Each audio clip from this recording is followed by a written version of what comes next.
Namaste, World Raiser.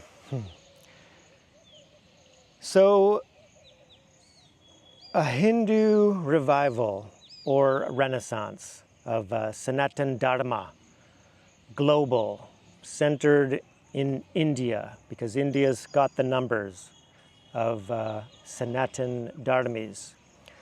So, the revival, the renaissance amongst the youth of India, re-embracing their culture, their heritage, the spiritual tradition, diving into the teachings and learning the truth, raising their levels of consciousness. Yeah, that's going to transform the whole world.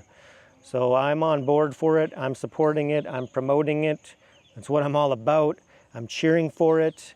I'm praying for it. I'm sending it out into the collective field.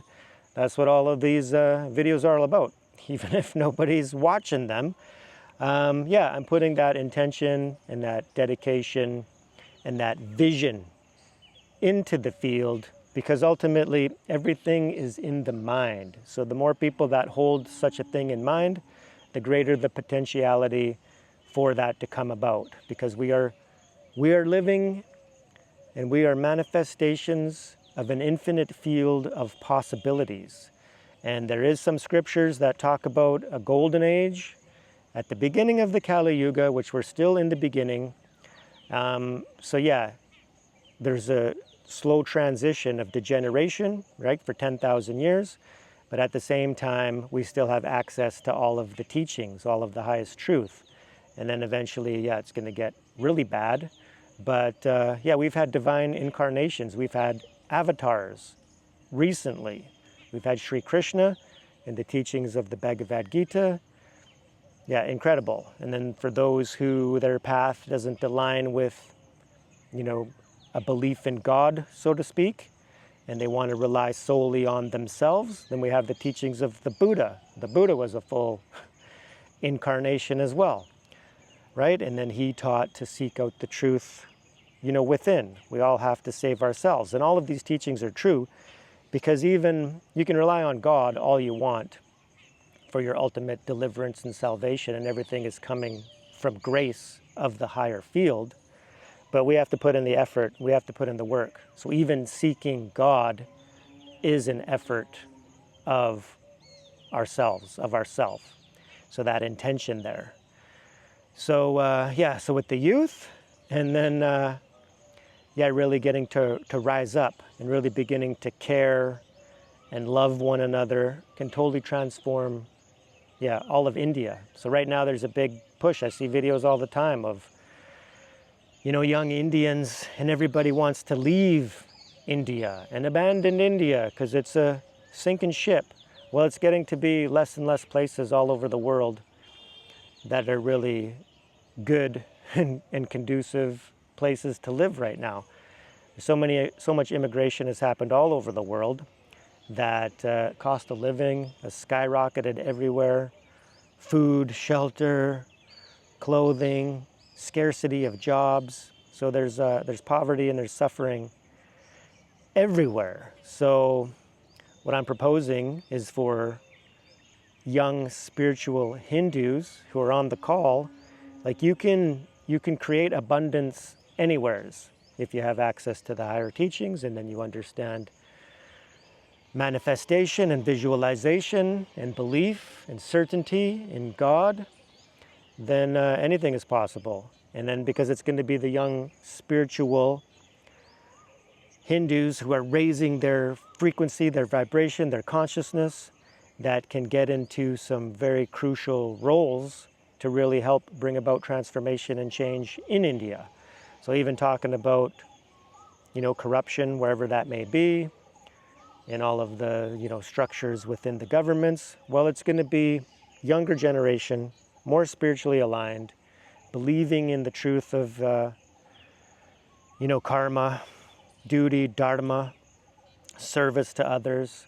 Some of these younger generations will get into, politics, and then the higher structures of society, and then transformation will come about. And then other than that, there's many, many things to do NGOs, programs. It's got to be boots on the ground. It's like people can't rely on government anymore to bring about transformation. It's going to be more affluent, wealthy, influential, regular people that are spiritual that'll bring about transformation. And then that's light and that love and that frequency, vibration, higher level of consciousness will spread, right? So you inspire people by what you have become. So you raise yourself and you raise the world. Just by raising your level of consciousness affects the whole infinite field, because we're all part of the divine creation, this matrix, this illusion, this dream. We're all part of this dream.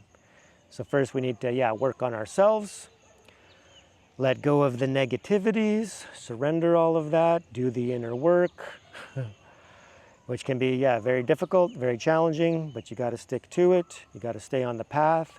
You got to develop the self-love, the self-worth, unconditional love for oneself, unconditional forgiveness, because we all go through periods of negativity, doubt, uncertainty, making mistakes, getting into difficult, troublesome relationships, but we got to see it as a gift in the end, because every challenge that we go through is ultimately going to lead us into the higher states as we overcome them. As long as we do so correctly. If we come out of it with rage and spite and revenge in mind and hate, then we can remain in the very low levels for a lifetime. There's many, many people that'll stay in anger and thick negativity for all of their lives, and they'll never get out of it. So they get, the ego gets juice. It gets addicted to the suffering, to being the victim. So ultimately we really, really got to come out of that. And those who do so get into the higher levels, and the higher levels are infinitely more powerful than the lower levels. So we even just need a minority, at first, of Sanatan Dharmis, Hindus that are on the path genuinely. And then once that grows, then eventually there'll be a tipping point. And then this awakening will happen more globally. So there's a lot of New Age spiritual people right now that are leading the charge, that are practicing the authentic spirituality. So there's also a little bit of fake spirituality out there, which is still all about, possibly greed and manifestation just for self alone. But ultimately, we need to manifest for self, for the sake of serving, to be of service to others.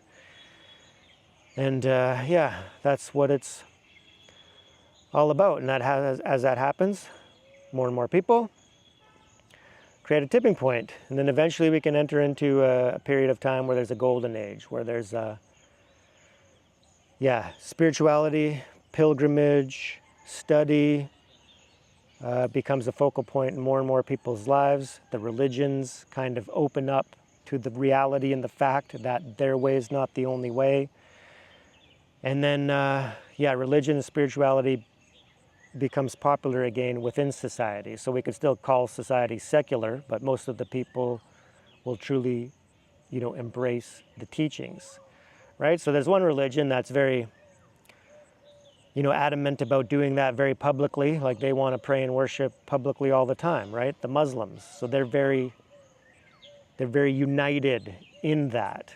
So there also needs to be a united. So in the all-inclusive faiths, like Sanatan Dharma, for example, there needs to be a unity, a new, stronger unity there. So a unity in the all-inclusivity, which protects it from the negative forces that seek to, destroy it. So anyways, that's what I'm hoping and praying for, because the other alternative is, it's catastrophic.